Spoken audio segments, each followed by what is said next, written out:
Hello, this is Mike with All American down in Savannah, Georgia, and today I wanted to talk to you about firing your customers.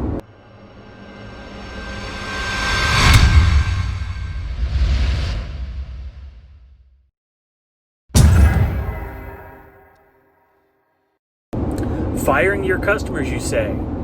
That sounds crazy, doesn't it?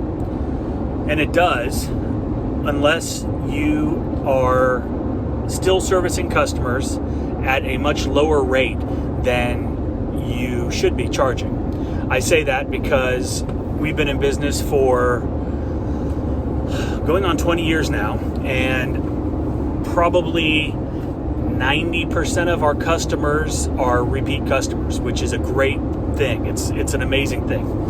It only becomes a problem when some of those customers have been grandfathered in and feel as though they should be paying the same price year after year for the same service, even though pricing has gone up, inflation, the cost of doing business, these things all increase yearly. Yet they still think that they need to pay the exact same thing they did 10 years ago or 5 years ago.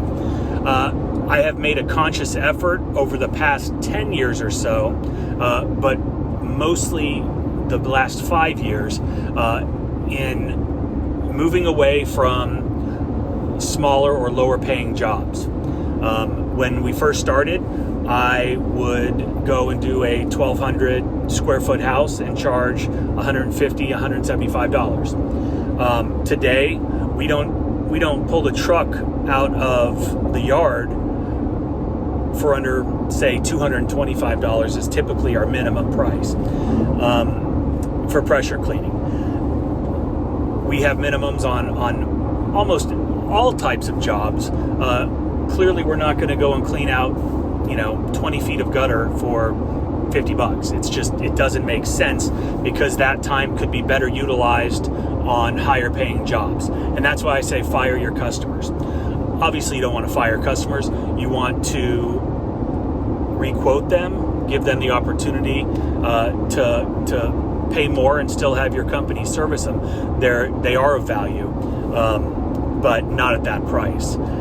I think it's important for everybody to also understand that as businesses evolve and grow, their knowledge grows. Hopefully their processes get better, making them more efficient, but also doing a better job.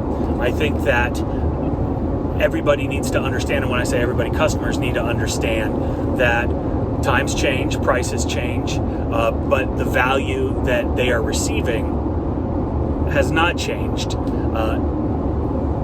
or it's only getting better.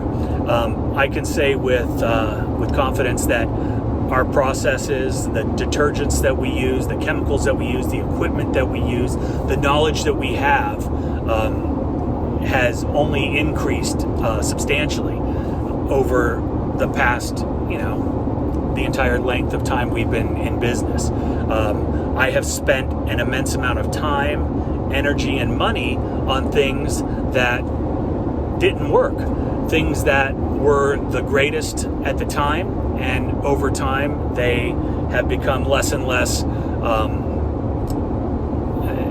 Newer things have come, and better products have come.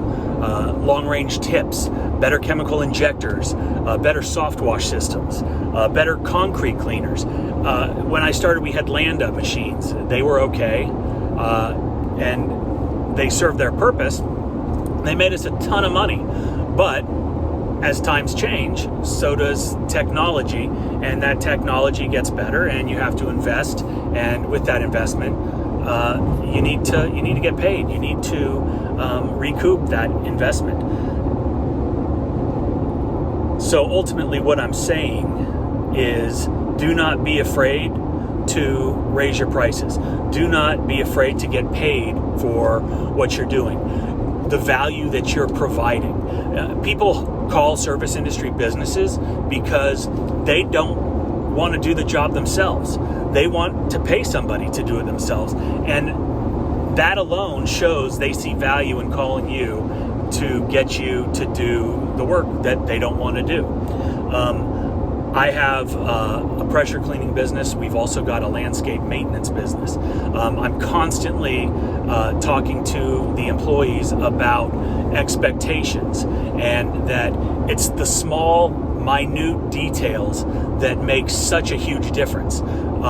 If you miss something at the front door, or on the landscape side of the business, if there's a weed, or there's weeds in the flower beds walking up to the front door or the back door, the highest traffic areas, if you miss that and the customer walks in and sees that you didn't blow off the sidewalk, or you left a mud dauber or a cobweb up in the corner when doing a house wash, that's the first thing that they see. And then they start questioning, why am I paying somebody to do this?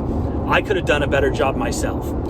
And while that may be true, a lot of times it's not, but it's that first impression, and then there's a negativity to that relationship because they feel that we did not do the best that we could do. So it's the attention to detail that, and just basically turning around after you're done with the job and looking to make sure that you've put stuff back in the right place, that you've not missed anything, that if you need to hit something again, do it. Let's not take shortcuts, because by adding the attention to detail, creating more value, which allows you over time to increase prices without question.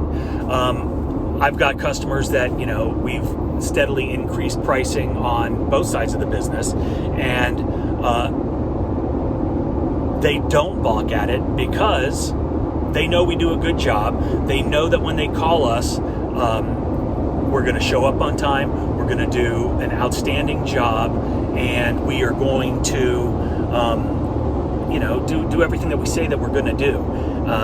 And so then when I do send the invoice, I don't hesitate once when I push that send button, because I know that my guys have done the absolute best job possible. And if we do fix something, I guarantee you we're going to fix it. We're going to make it right. And if it's something that we can't do, we're going to explain why. And there are certain situations, certain stains and certain, we're not magicians. We're pressure cleaners, or we're lawn care guys, or we're window cleaners, whatever the case is. Managing expectations is very important. I'm all over the place, so I apologize. But fire your customers that are unwilling to pay for the services that you offer, and you'll make more money. It's way better to spend 2 hours cleaning a house for $400 than it is to clean the same size house for $200. Do not be afraid to increase your prices. Do not be afraid to walk away from business. Do not be afraid to tell somebody that tells you that, last year I paid a guy that did it for $150. Don't be afraid to tell him to call that guy back, because 9 times out of 10, they did call that guy, and he's out of business because he was charging them too little. At the end of the day, we are all in this to make a profit. This is not a charity. It's a business, and businesses get paid. You don't walk into the store and just take what you want without paying. You got to pay. There's value there. Your business is valuable. Your time is valuable. The size of your balance in your bank account is valuable. So why not understand that and focus on that and grow all of those things? Grow that bank account, because when you are providing a service and getting the most money that you can for that service, things are going well. Quality counts. You got to be attentive. You have to be customer oriented. You have to be on top of it. You have to have good employees. You have to have employees that are good stewards of your name, your company name, your brand. These are all important things, and we'll get to those in other videos. But just a thought as I was driving down I-16 heading back to Savannah, and hope you guys are doing well, staying safe. Leave a comment. Please subscribe if you're not already subscribed. And that's about it. You guys have a great day.